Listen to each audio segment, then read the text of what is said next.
Officer Blake Harlan looked at a 76-year-old woman moving carefully through a late summer afternoon and decided she was a problem that needed to be solved.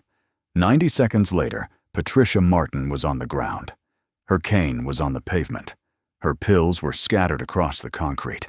And her wrist, the wrist that had held the hands of dying patients for 50 years, was twisted behind her back in handcuffs.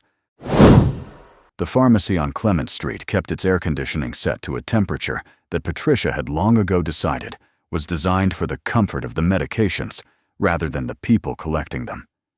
She stood at the counter in her good blue cardigan, the one she wore for errands that required going more than 2 blocks, and waited while the pharmacist, a young man named Derek, who had been at this location for 3 years and still got nervous when he made errors, retrieved her monthly prescription from the shelf behind him. He set the bag on the counter and began his explanation. Patricia let him finish one sentence before she picked up the bottle and read the label with the focused, unhurried attention of someone checking another person's work. The dosage was correct. The refill count matched what she had calculated at home. She noted the lot number out of habit, a habit so old she could no longer remember acquiring it, and set the bottle back in the bag. "Same as last month," she said, which was not a question. Derek nodded with the slight relief of a person who has been spared a correction. "Everything looks good, Ms. Martin." She moved toward the door at the pace that was hers now, not the pace she had kept for 50 years of ward rounds, not the quick, unpurposeful stride of a woman who understood that, in a hospital, the distance between a patient's room and the nurse's station was never purely physical, but always also a matter of time. That pace was gone. What remained was something more considered. Her right hand found the handle of her cane without looking, the grip settling into the familiar worn place on the rubber where her palm had shaped it over 2 years of daily use.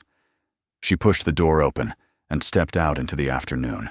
So the heat on Clement Street in late August arrived not as a wall, but as a weight.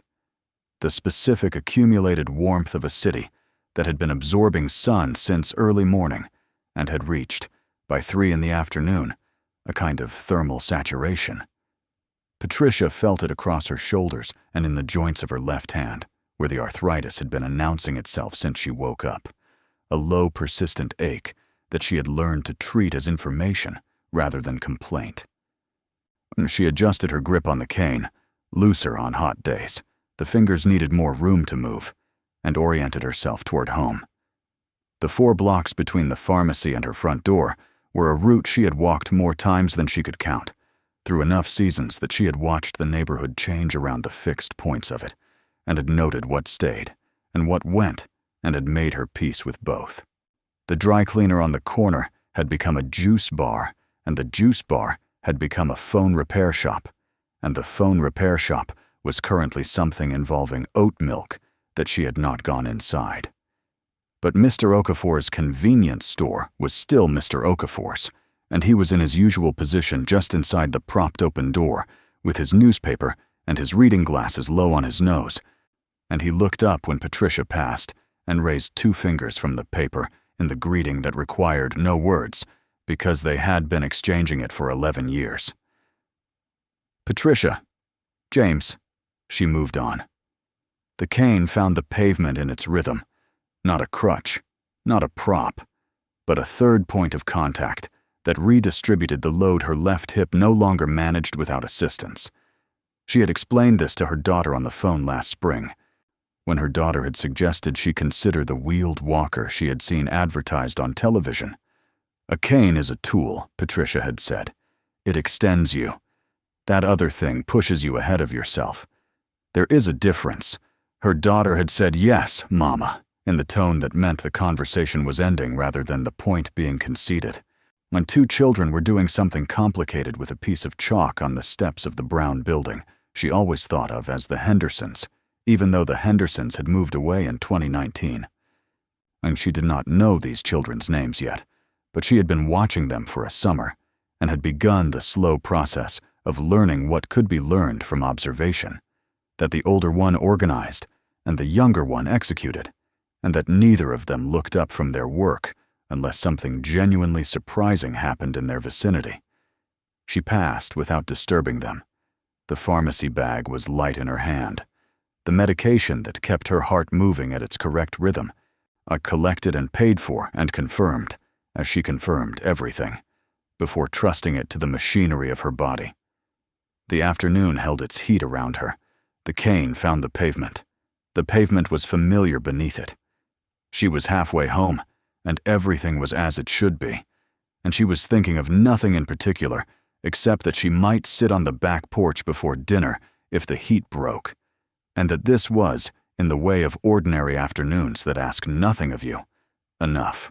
Blake Harlan had been on the force for 9 years and had worked the Clement Street corridor for 4 of them, long enough to have developed the particular relationship with a beat that hardens into ownership. He did not think of it in those terms. He thought of it as knowing his area, understanding the patterns of it, recognizing what belonged and what didn't. In practice, this meant he moved through the 4-block radius with the proprietary ease of a man who had never once been made to question his own assessments, because the assessments had never cost him anything. He was 34 years old, broad across the shoulders, and had a way of approaching people that his supervising sergeant had once described in a performance review as assertive, and that 2 formal complaints in his file described in different language that had not, in either case, resulted in disciplinary action. He had read both complaints. He had not changed anything. He came around the corner onto Clement at 3:17 and saw Patricia Martin 40 yards ahead of him on the sidewalk. He watched her for a moment. The cane, the pace, the pharmacy bag. He watched the way she occupied the center of the pedestrian path rather than the right side of it, which was technically a violation of Municipal Code, Section 14.36, obstruction of pedestrian flow, a code he had never once cited in 9 years because it existed for construction scaffolding and broken furniture, and not for people, but which existed nonetheless. He watched for 6 more seconds.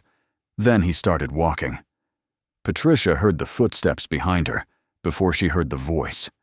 Quick, purposeful steps that closed the distance faster than their owner needed to, and something in the quality of them made her aware, while with the instinct of a woman who had learned in a long life how certain approaches felt, that they were directed at her. "Hey, ma'am." She turned carefully, rotating from the hips the way she had learned to turn when she needed to see behind her without destabilizing the cane. A uniformed officer. Young. His hand was not on his weapon, but it was near his belt in the way that communicated readiness rather than relaxation. "You need to move to the side," he said. "You're blocking the walkway." Patricia looked at the walkway. There was no one else on it in either direction for the length of the block. She looked back at Harlan with the measured patience of a woman who had spent 5 decades managing doctors, who spoke to nurses as though clarity of tone was an acceptable substitute for accuracy of fact. "I'm walking home," she said. "I'll be out of the way shortly. I need you to pick up the pace or move to the side." "Officer, I have arthritis in my left hip, and I'm moving at the pace I'm able to move at." She said it without apology and without distress, the way she would have said it to a patient's family member who needed information in order to adjust their expectations. "I'm not obstructing anyone. There's no one else on the sidewalk." Harlan looked at her for a moment. What he heard was not the information she had given him. What he heard was the absence of immediate compliance, dressed in complete sentences, which in his experience was a specific kind of problem, the kind that believed its own reasonableness was a sufficient answer to his authority. His jaw shifted slightly. "ID," he said. "Let me see some ID." Patricia's hand tightened on the cane, not in fear, in the recognition of a person who has just understood that the conversation has moved into territory that has nothing to do with the sidewalk. She reached into her purse slowly, found her wallet, and held it out. Harlan took it without looking at it. He was looking at her. "You were obstructing." I observed it. I was walking. Ma'am, I'm going to need you to— I'm 76 years old, Patricia said. Still calm, still precise. The voice she had used in 50 years of night shifts and difficult families and doctors who needed to be corrected without knowing they were being corrected. I'm walking home from the pharmacy. I have my medication in this bag, and I would like to continue home, so I am not obstructing anyone. Later, she would not be able to identify what precisely changed in his face at that moment. Not rage. It wasn't hot enough for rage. Something colder. The specific expression of a man who has decided that the continuation of a reasonable explanation is itself a form of insubordination. "Turn around," Harlan said. "Hands behind your back." The world tilted, and she heard the cane before she felt it leave her hand. The specific hollow sound of aluminum striking concrete.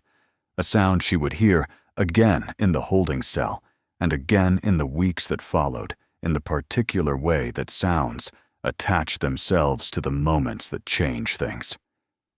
Harlan's hand closed around her right wrist and pulled it backward and upward in a single motion, and Patricia felt, with the clinical precision of a woman who had diagnosed this type of injury in other bodies for 50 years, the specific overpressure on the carpometacarpal joint, the protest of tendons that had already been compromised by years of work and were now being asked to absorb a force they were not built to absorb.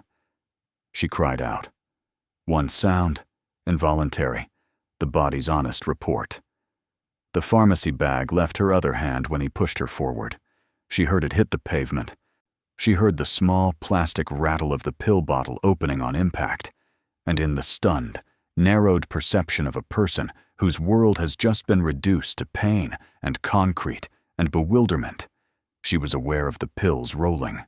Small, white, the medication that kept her heart in its correct rhythm, spreading across the pavement in the indifferent afternoon sun. She was on her knees, then on her side. The concrete was hot against her cheek. Above her, for Harlan was saying something she could not fully organize into meaning. Around her, the street was no longer empty. Somewhere behind her, a phone rose into the air. The first phone came out before Patricia reached the ground. Denise Chambers was 43 years old, a home health aide finishing a double shift, waiting for the 38 bus on the corner of Clement and Spruce, with her work shoes off and her feet aching in the particular way that only 12 hours of standing produces. She had been watching the interaction between Patricia and the officer from the moment his voice rose above the ordinary noise of the afternoon, because she had spent 8 years caring for elderly clients, and she knew the specific register of a person in distress who is trying not to show it. She had her phone recording before Harlan's hand closed around Patricia's wrist. When the cane left the pavement, Denise's camera was already on it.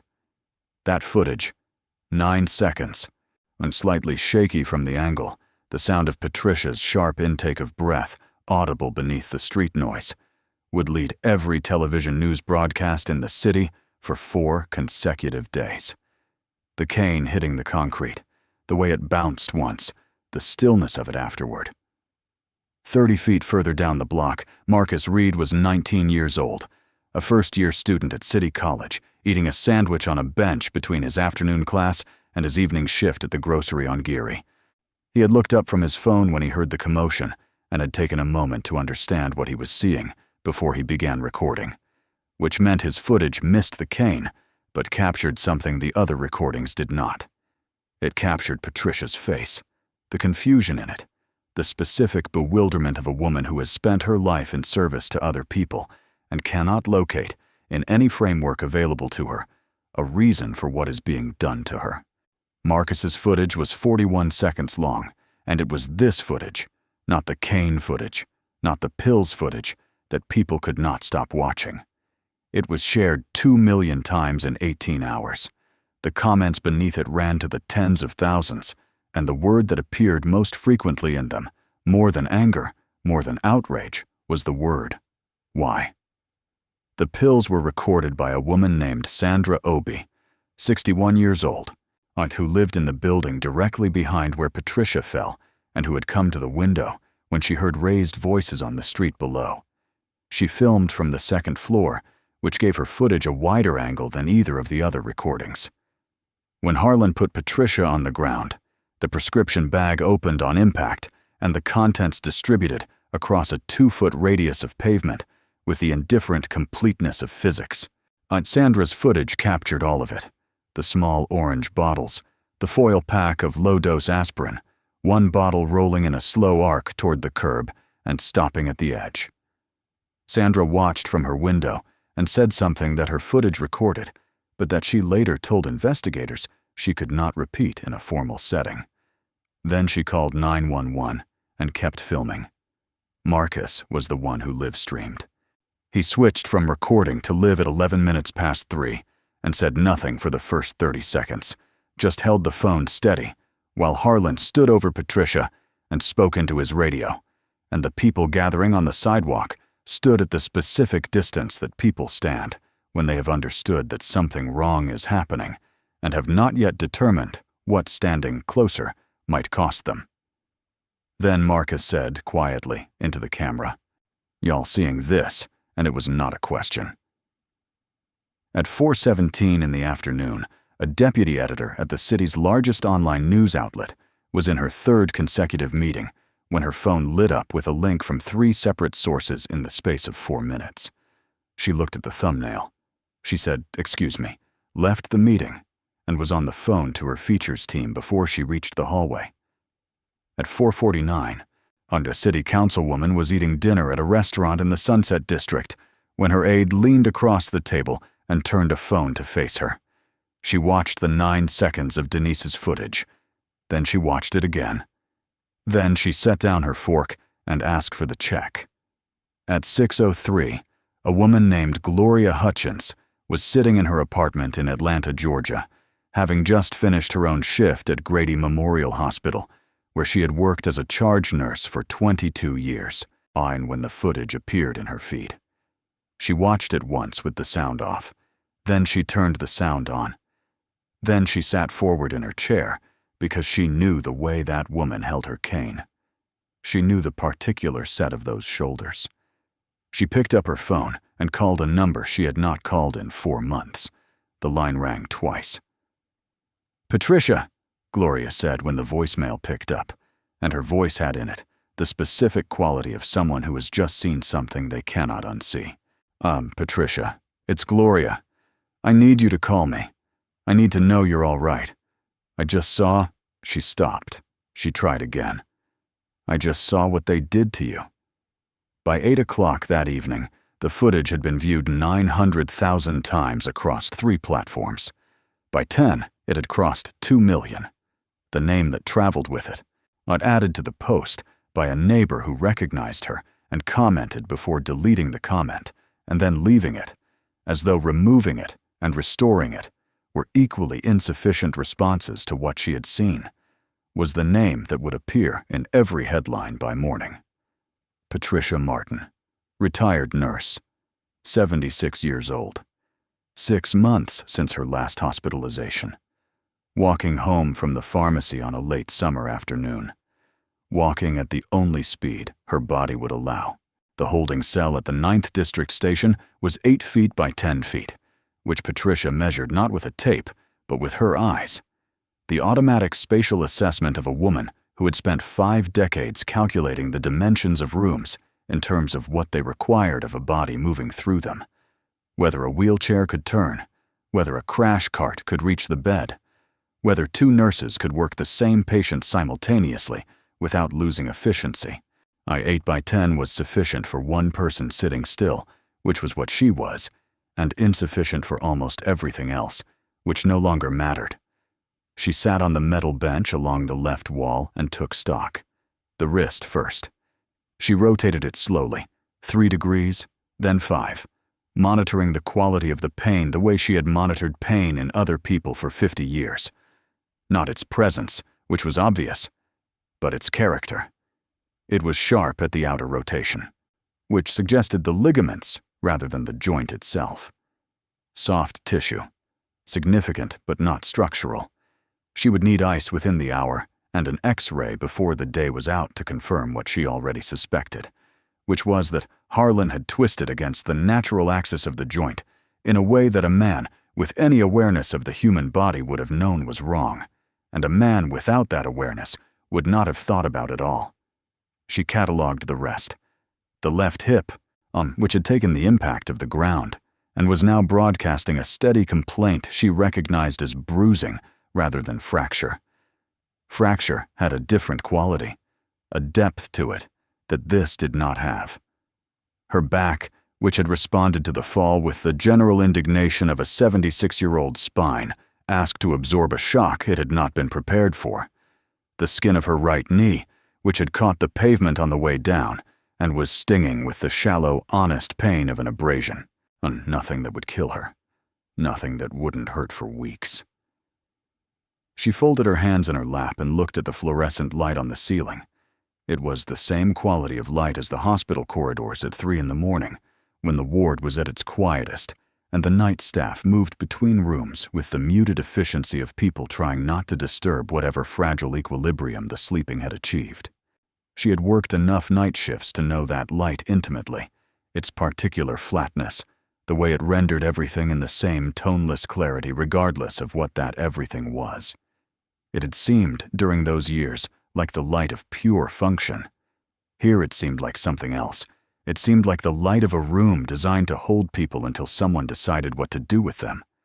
She thought about Mr. Adeniji. She did not choose to think about him, and he arrived the way specific memories arrive in specific rooms, because something in the room summoned him.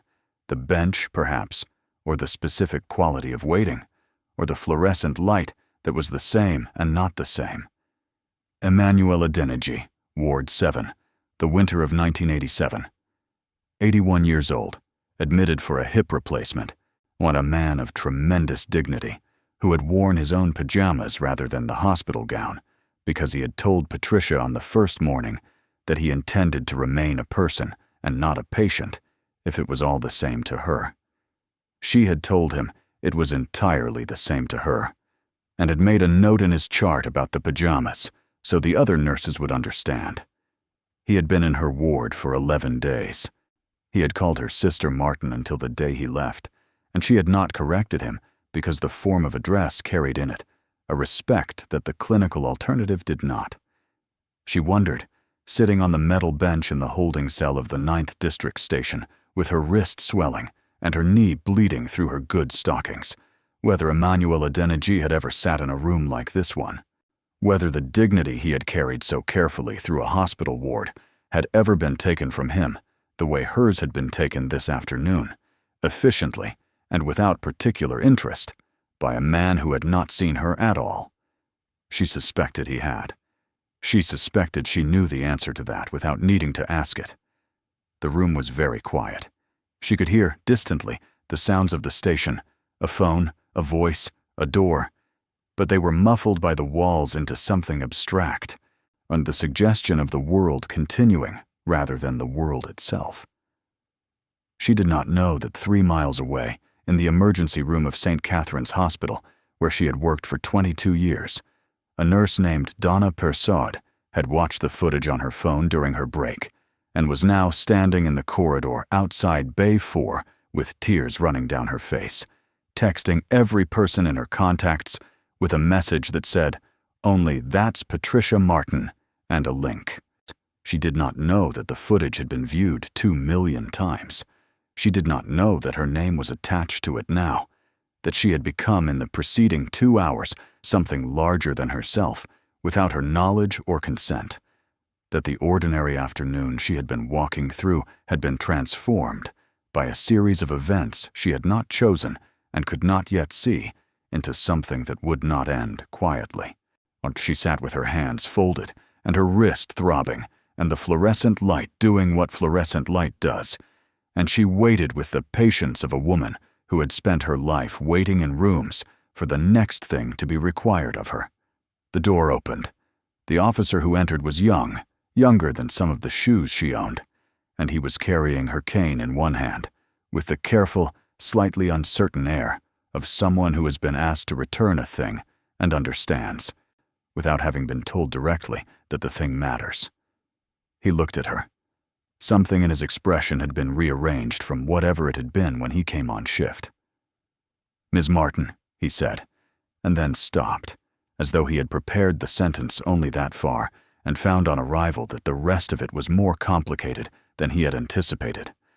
Patricia looked at the cane in his hand. Then she looked at his face. Something had changed outside. She could see it in him as clearly as she had ever read a patient. The specific adjustment of a person absorbing information that has shifted their understanding of what they are standing in the middle of. "What is it?" she said. Not a question. A preparation. Donna Persaud's text went to 41 people. Of those 41, 33 were nurses. Not by design, Donna's life had simply arranged itself over 26 years in the profession in such a way that the majority of the people she thought to contact in a moment of urgency were people who understood, without needing it explained, what a wrist joint was and what happened to one when it was twisted against its axis by a man who outweighed its owner by 100 pounds. Within 20 minutes, those 33 had sent it to others, and those others to others, and the footage moved through the nursing community of the city with the specific velocity of information traveling through a network that was already connected by shift rotations and ward group chats, and the particular solidarity of a profession that had spent 2 years being called heroes, and somewhat fewer years being treated like them. By 6 in the evening, it had left the city. A charge nurse in Birmingham watched it on her break and posted it to a nursing forum with 40,000 members and the caption that required no elaboration. She spent 50 years caring for other people's bodies. Look what they did to hers. The post had 300 responses within the hour, not all of them measured, not all of them the kind of language Patricia Martin would have approved of, but all of them the same in their fundamental recognition of what the footage showed, which was a woman who had given her working life to the specific, physical, unglamorous labor of keeping human bodies functional, being treated as though her own body's limitations were a form of aggression. The second thread was the footage itself, moving separately from the nursing community through the general architecture of outrage that social media had perfected over the preceding decade. 3 versions were circulating by nightfall. The first was Kezia Brown's. Kezia was 23, a teaching assistant who had been on her way to the bus stop when she filmed the confrontation from the beginning, and her footage was the most complete, showing Harlan's approach and his first words, and the full 90 seconds of the escalation. The second was a shorter clip, posted by a man who had filmed only the moment the cane hit the ground, which lasted 11 seconds and had been viewed, by the time the evening news aired, 4 million times.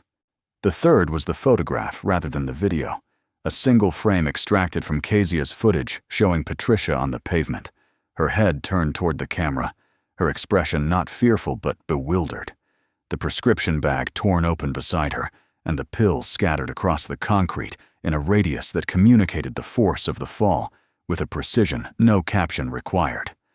That photograph was the one the newspapers used. The national news picked it up at 7:42. The segment was 2 minutes and 14 seconds. It showed the 11-second clip, the photograph, a statement from the city police department describing the incident as under review, and a brief biographical note about Patricia Martin that had been assembled in 3 hours from public records, and the accounts of former colleagues who had spoken immediately and without hesitation to anyone who asked. Retired nurse, 76 years old, 49 years of service across 4 hospitals. The segment ended with a reporter standing outside the 9th District station, describing the department's response as, and she paused here in the way reporters pause when they are selecting a word with care, insufficient. By 9 o'clock, #JusticeForPatricia was the second trending topic nationally. The police union issued its statement at 9:17. It was 4 paragraphs. The first paragraph expressed concern for all parties involved, and the second described Officer Harlan as a dedicated public servant with a strong service record. The third suggested that the footage while difficult to watch, did not capture the full context of a dynamic situation requiring rapid assessment. The fourth called for patience while the internal review process proceeded. The statement was written in the specific language of institutional self-protection, a dialect that Patricia Martin would have recognized from 49 years of watching hospital administrations respond to complaints, and it produced, in the comment sections beneath it, a reaction that could be measured in the particular register of fury that arrives when an explanation insults the intelligence of the people receiving it. A commentator on a cable news program said that an elderly woman with a cane ought to have been able to comply more quickly if she had nothing to hide. And he said it in a tone that suggested he had said similar things before and had not previously been required to examine them. The clip of him saying it was shared 400,000 times in 2 hours, almost entirely by people sharing it as evidence of exactly the kind of thinking that had put Patricia Martin on the ground in the first place, which was not the effect he had intended, but was the effect he produced.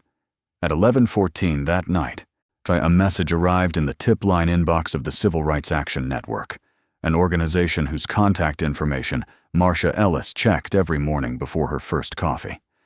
The message was 4 sentences. It was sent from an anonymous address that would later prove untraceable. It said that the interaction between Officer Harlan and Patricia Martin had not been unrecorded by the department. So it said that the recording existed and that it contained audio of Harlan speaking during the encounter in terms that the tip's author described, with the specific understatement of someone who had heard the recording and was choosing their words with care, as extremely problematic. It said that the recording had been flagged for deletion. It said that it had not yet been deleted. Marcia Ellis was not asleep when the message arrived. She read it twice. She saved it to 3 separate locations. She sat for a moment in the specific stillness of a lawyer who has just been told that the case she is already building has a foundation she did not know existed, and she thought about what it meant that someone inside the 9th District had decided at 11:14. On the night this footage was breaking nationally, that this particular truth should not be allowed to disappear quietly. Then she picked up her phone and called Patricia's daughter. Outside, the city continued its nighttime business, indifferent and ongoing. Inside 10,000 phones, the photograph of a woman on a pavement with her pills scattered around her was still moving, still spreading, still finding new eyes that looked at it and understood without needing to be told what it meant and what it required of anyone who saw it. The pressure was building. It had not yet found its shape, but it was coming, and it was the kind that didn't dissipate. It was the kind that needed somewhere to go. Marcia Ellis had been a civil rights attorney for 23 years, and she had learned, sometime in the 2nd decade, to tell the difference between a case and a cause. A case was a set of facts assembled into an argument presented to a jury. A cause was a case that had been waiting to exist for longer than anyone involved had realized, that arrived not as an isolated event, but as the visible tip of something submerged and patient and large. She had learned to recognize causes by the way they felt in the first meeting, the specific weight of sitting across from someone whose experience was not an aberration, but a confirmation of something she had been building toward for years. She knew, within 10 minutes of sitting down with Patricia Martin, that this was a cause.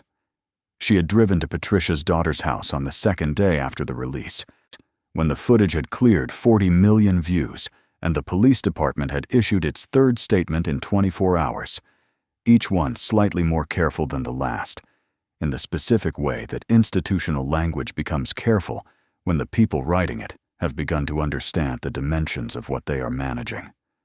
Marcia had seen that language before. She knew what it meant. It meant they had looked at the file and found things they wished they hadn't. Patricia sat across from her at the kitchen table in a housecoat, her right wrist wrapped in the compression bandage she had applied herself with the practiced efficiency of someone who knew exactly what the wrist required and didn't need to be told. Her daughter sat beside her. Marcia set her legal pad on the table and didn't open it immediately. "I want to tell you something before we talk about the case," Marcia said. "My mother was 83 years old when a security guard at a department store in this city followed her through 3 floors and detained her at the exit for suspected shoplifting. She had a receipt for everything in her bag. They held her for 2 hours. She never went back to that store, and she never filed a complaint because she said the process of it would cost her more than it would give her." She paused.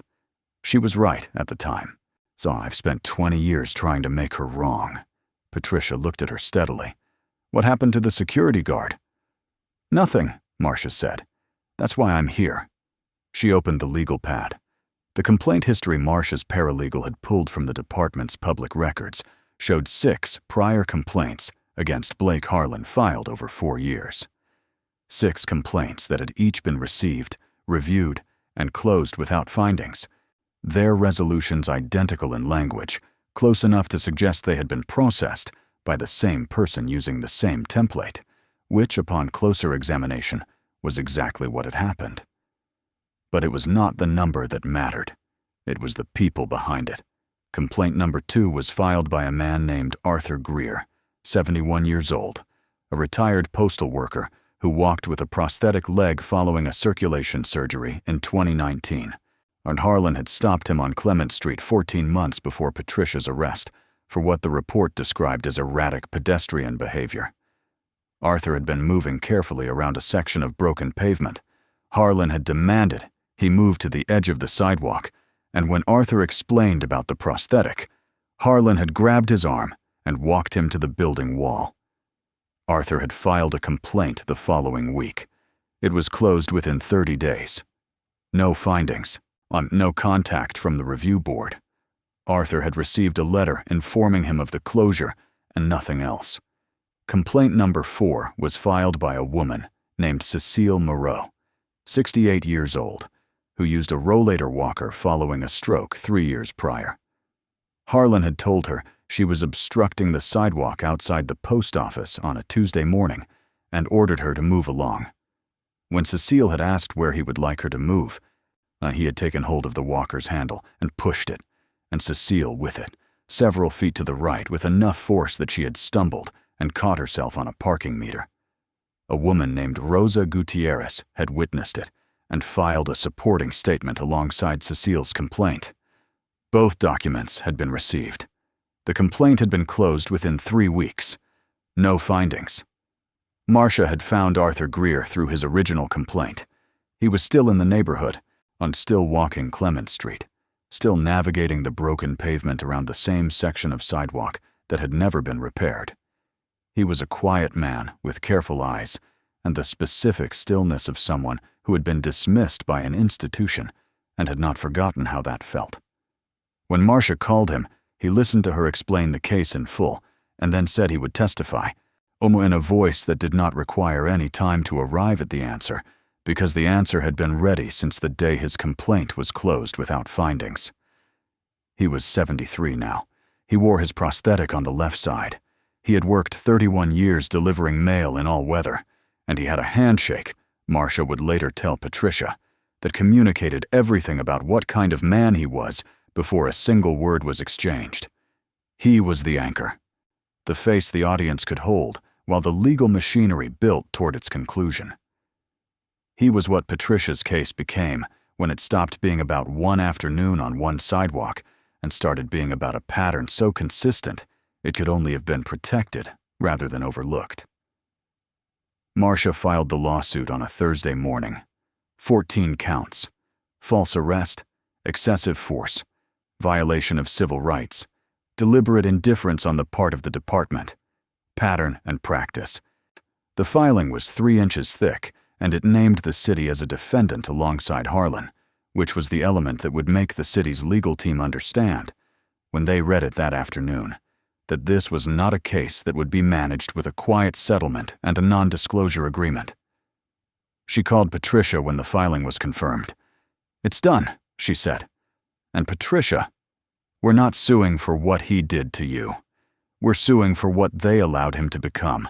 The conference room in Marcia Ellis's office on the 14th floor had been given over entirely to the case 6 weeks before the trial date, and what it contained by that point was not a filing system so much as a physical argument. The accumulated documentation of a pattern that the department had been managing, containing, and quietly erasing for 4 years, now spread across 2 tables and a wall in the specific disorder of things that have finally been allowed to be seen. Now, Marcia had stopped apologizing for the room's condition after the 3rd week. Patricia had told her there was nothing to apologize for. She had worked in enough nurses' stations to understand that the appearance of disorder and the presence of disorder were not the same thing, and that the organized mind behind Marcia Ellis's wall of documents was as legible to her as a well-maintained medication chart. The falsified reports were the foundation of everything else, and they had taken the longest to crack open. Harlan's incident report from the Dorchester Avenue stop, the one involving 73-year-old Leonard Moss, retired postal worker, stopped for jaywalking in March of the previous year, had been submitted to the Departmental Review Board with a notation in the use of force section, reading subject became agitated and required verbal de-escalation. No physical contact initiated.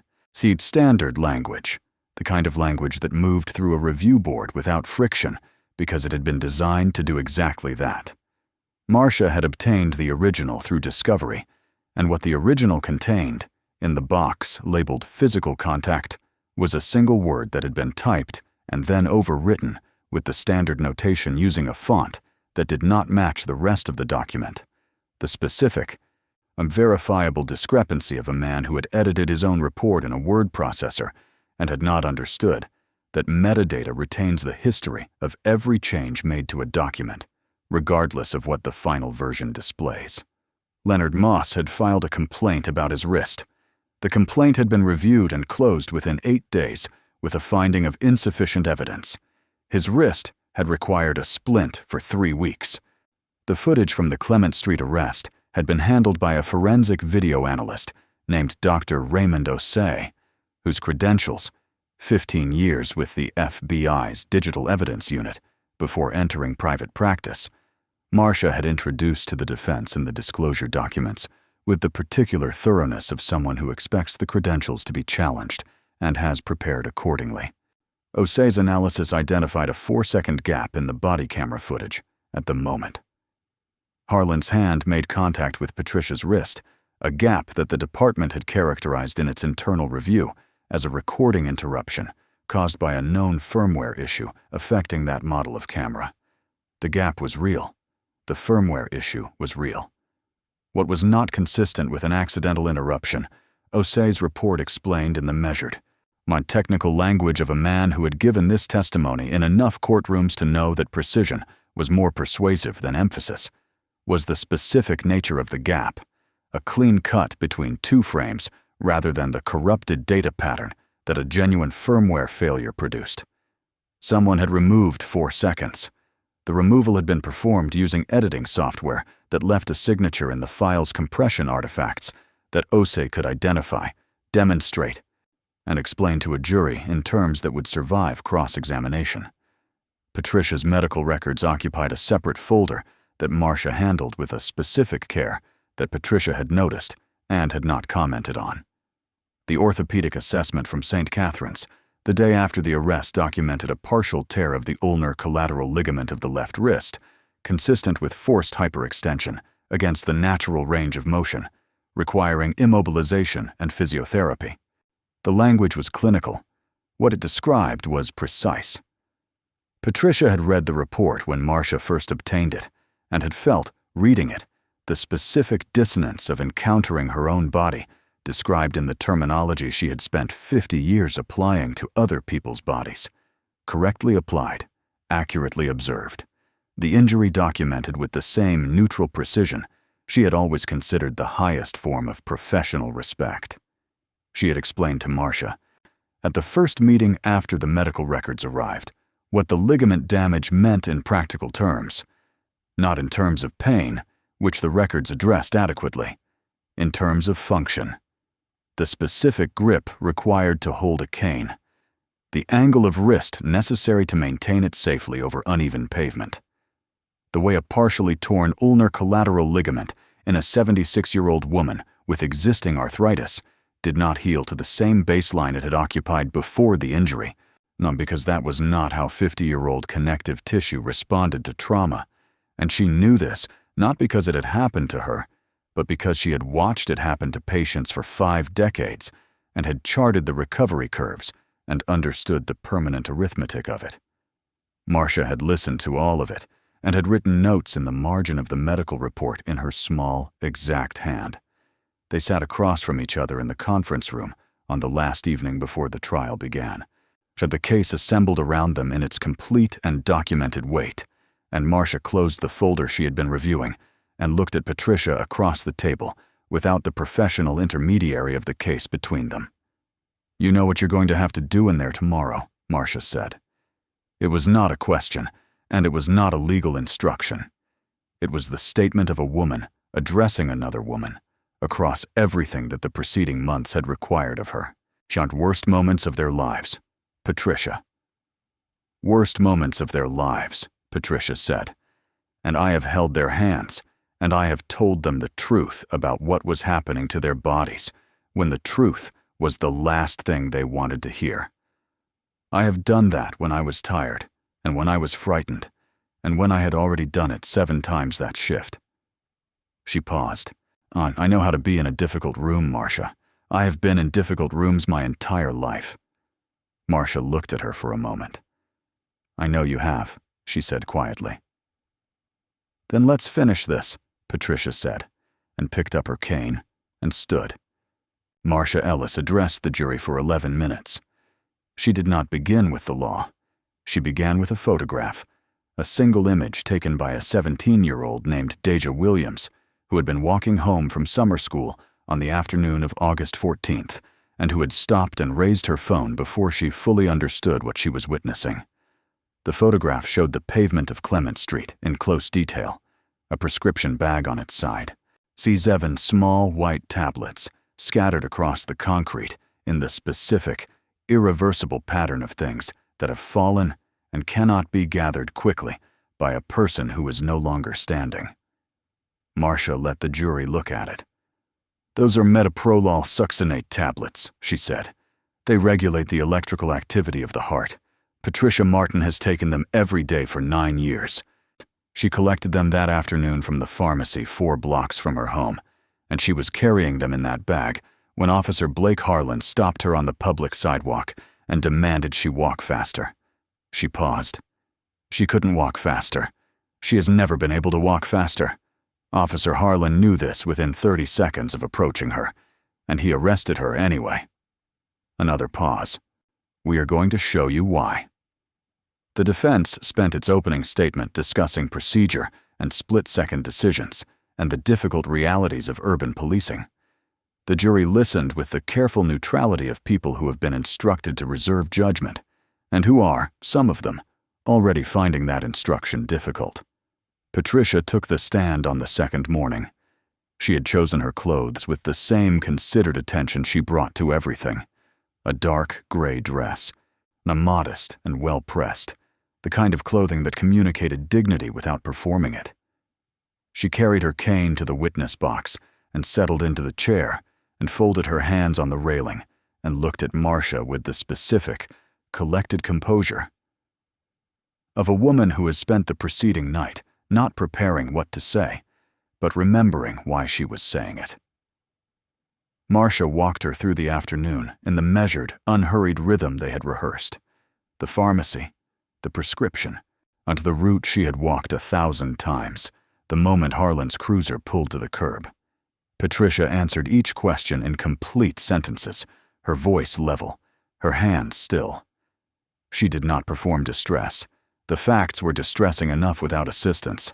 The defense attorney, a methodical man named Gerald Price, who had built his career on procedural arguments and the careful management of juries, approached her cross-examination with the particular caution of someone who has reviewed enough footage to know the terrain is hostile, but who has a single question he believes will find purchase. "Ms. Martin," Price said, "is it possible that you were moving in a way that could have obstructed other pedestrians, even unintentionally?" Patricia looked at him with an expression that was not unkind, but was entirely without accommodation. "I would like to answer that question properly," she said, "if you will permit me to do so." Price gestured for her to proceed. Rheumatoid arthritis affecting the left hip and both hands produces a specific gait pattern in which the patient distributes weight away from the compromised joint, reducing stride length and increasing the time each foot spends in contact with the ground. At 76 years old, with a 9-year diagnosis and an existing injury to the left wrist sustained during this arrest, my walking speed on a flat surface is approximately 1.2 miles per hour on a good day. She held his gaze steadily. "I have seen this condition in patients for 50 years. I know exactly what my body is capable of and what it is not. I was not obstructing the pavement, Mr. Price. I was occupying it. There is a difference." In the second row of the gallery, a woman who had been a ward sister at St. Catherine's for 30 years put her hand over her mouth. The jury's faces changed, not all at once. Row by row, Leonard Moss testified on the third day. 74 years old now, retired, wearing a suit that had been pressed with care. He described the March stop in 11 sentences, each one delivered with the flat, declarative patience of a man who has told this story to people who did not believe it and has arrived, finally, in a room that has been structured to hear it. He described filing the complaint. He described the letter he received 8 days later, informing him the matter had been reviewed and closed. He described the splint on his wrist for 3 weeks and the physiotherapy his insurance had partially covered, and the specific, practical way the injury had changed how he managed his garden, which he had tended for 30 years, and which required, in ways that were now no longer available to him in the same form, the full use of both hands. The defense did not cross-examine him at length. The audio was played on the 4th day. It had been recovered from Harlan's patrol car system, which recorded the interior of the vehicle continuously, regardless of whether the body camera was active. 40 seconds of audio from the drive back to the station, Harlan's voice relaxed and unhurried. The voice of a man alone in a car who has completed a task and is reflecting on it without expectation of audience. Slow as hell. Barely moving. So act like the whole sidewalk belongs to them. Got all day, these old ones. All day, and no place worth going. The courtroom was absolutely silent. Marcia did not comment on it. She let it play once, and she sat down. The defense rested the following morning. The jury deliberated for 4 hours and 20 minutes and returned before the end of the day. When the foreperson read the verdict and the damages figure settled into the room, Patricia sat with her hands folded on the table in front of her and her eyes forward, and she did not cry, and she did not speak. Marcia's hand found her shoulder, and she acknowledged it with a single nod and continued to look at the middle distance, where the room was still holding everything it had held for 5 days. The testimony of people who had been doubted for years. The nursing colleagues in the gallery, who had come on their days off. The journalists. The community members who had packed the rows behind the bar and had been absolutely still when the audio played, and had remained still in the particular way of people absorbing a confirmation of something they have always known and have never before heard, admitted in a room designed for truth. After the jury filed out, Patricia sat for a moment alone in the emptying courtroom. She looked at the chair where Leonard Moss had sat. She thought about the garden he had tended for 30 years, and what it had cost him, and what it had cost the others, and what it had cost all the ones before them whose complaints had been received and filed and closed in 8 days and never spoken of in a room like this one. She thought about what it meant that they were spoken of now, that they had been heard by 12 strangers who had looked at the evidence and chosen, in the end, the same thing she had chosen on the afternoon she walked home from the pharmacy, to see what was actually there. Marcia appeared at her shoulder. "Ready?" Patricia picked up her cane. "Yes," she said. "I am." The jury awarded $13.5 million. The foreperson read each figure separately: compensatory damages for medical expenses, lost income, pain and suffering, and the specific, documented cost of the ligament damage that had permanently altered how Patricia Martin held her cane, and then the punitive figure, which was the jury's answer to a different question than the legal one, and the question of what it costs a department to protect a pattern for 4 years and call the protection procedure. The judge accepted the verdict without visible reaction. That was his function, and he performed it. Marcia performed hers, which was to remain composed at the plaintiff's table until the room had finished what it needed to finish. Patricia performed hers, which was to sit with her hands folded and receive the numbers with the same stillness she had brought to everything since August 14th. Not because she felt nothing, but because she had learned, in 76 years, that the feelings that matter most do not require a room to witness them. What happened to Blake Harlan after the verdict took less time than the verdict itself. He was terminated from the department within the week, so the paperwork processed with the institutional efficiency that had previously been applied to burying complaints about him. The state decertification board revoked his law enforcement license 30 days later, which meant he could not work as a police officer anywhere in the country, in any capacity, for any department, for the rest of his professional life. The district attorney filed criminal charges, falsifying official records, official misconduct, or 2 counts of excessive force predating the Clement Street incident.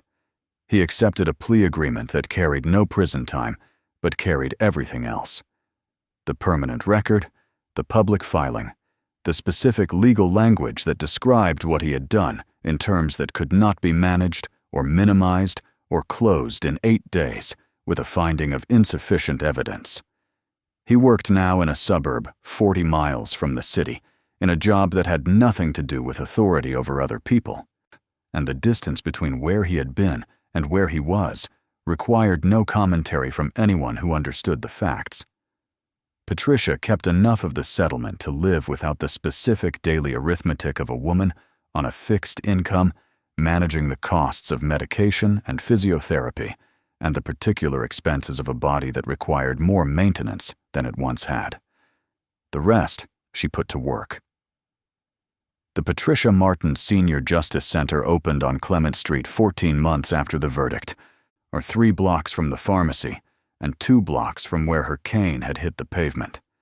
It occupied the ground floor of a building that had been a credit union, and before that, a savings and loan, and before that, something Patricia could not remember, a space that had held the financial machinery of the neighborhood for decades, and now held something she considered more useful. She had designed the rooms herself, or designed what mattered about them, which was their function. The legal aid clinic occupied the front section, 2 consultation rooms with doors that closed properly and chairs on both sides of the desk, because Patricia had specified that the chairs on the client's side be identical to the chairs on the attorney's side, the same height and the same comfort, because she had spent enough time in rooms where the furniture communicated hierarchy without anyone saying a word, and she was not building that room. And 2 volunteer attorneys staffed it 3 days a week, both of them former public defenders, who had heard about the project through Marcia and who had come to the first planning meeting and had not stopped coming. The mobility support room was at the back, with the equipment she had spent 3 months researching and selecting. Not the equipment the medical supply catalogs defaulted to, not the equipment that looked institutional and communicated its function as limitation rather than extension, but the equipment that a woman who had spent 50 years watching bodies negotiate the world understood was actually needed. Rollators with the correct handle height, grip aids, a padded assessment bench at the right elevation for a 76-year-old hip. The room had a full-length mirror because Patricia had learned that people managing mobility changes needed to see themselves moving. I needed the information that vision provided about posture and balance and the adjustments the body was making. And because a mirror in a room said, "You are here and you are visible," and both of those things matter. The health program met on Tuesday and Thursday mornings. Blood pressure monitoring, medication review, and the specific practical knowledge of a woman who understood what the medications did and what to watch for and what questions to ask a doctor who was moving too fast through a 12-minute appointment. Patricia ran it herself on Tuesdays. On Thursdays, she had recruited a recently retired pharmacist named Gordon, who had moved to the neighborhood 2 years earlier, and who had, in Patricia's assessment, more useful knowledge than he was currently being asked to deploy. On a Tuesday morning in November, 8 months after the center opened, Patricia moved through the front room on her way to the health program and past the legal aid clinic, where the door was open, and a woman in her 80s was sitting across from one of the attorneys with a folder of documents on the table between them. So the woman was asking a question about her rights in a situation involving her landlord, and the attorney was answering it with the unhurried attention of someone who understood that the question had probably been waiting a long time to be asked in a room designed to answer it. Patricia did not stop. She noted it the way she had always noted the small transactions of care, not catalogued or measured, but registered, added to the understanding of what a room was doing when it was doing what it was supposed to do. In the mobility room, a man named Arthur, 80 years old, former school bus driver, 6 weeks into his recovery from a hip replacement, was practicing his transfer from the assessment bench with the focused, slightly stubborn concentration of someone who has decided that the recovery is a project, and projects are completed.